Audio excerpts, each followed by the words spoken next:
পরিবেশ, বন ও জলবায়ু পরিবর্তন বিষয়ক উপদেষ্টা সৈয়দ রিজওয়ানা হাসান জানিয়েছেন, জুলাই ঘোষণাপত্র নিয়ে সবার সঙ্গে আলোচনা শুরু হয়েছে, দ্রুতই ড্রাফটিং শুরু হবে। শিক্ষার্থীদের বেঁধে দেওয়ার সময়ের মধ্যে প্রোক্লামেশন লেখা শেষ হবে বলেও জানিয়েছেন তিনি।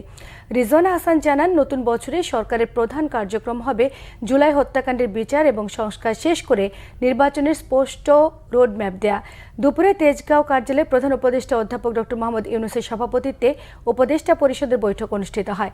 বৈঠকে উপদেষ্টা পরিষদের সদস্য সহ ঊর্ধ্বতন কর্মকর্তারা এ সময় উপস্থিত ছিলেন। পরে সচিবালয়ে সাংবাদিকদের ব্রিফিংয়ে রিজওয়ানা হাসান এসব কথা জানান। প্রোক্লেমেশনের কথা বলেছেন, সেখানে আমাদের দ্বিমত করার কোনো সুযোগ নেই, কোনো কারণও নেই, কিন্তু আমরা সরকারের অবস্থান থেকে চেয়েছি যে এটা বাংলাদেশের জনগণের একটা প্রোক্লেমেশন হোক, এবং সেটা করার একটা উপায় হচ্ছে যারা এই আন্দোলনে অংশগ্রহণ করেছেন তাদের সকল পক্ষ, শিক্ষার্থী দল এবং অন্য সকল পক্ষকে সাথে নিয়ে একটা প্রোক্লেমেশন করার।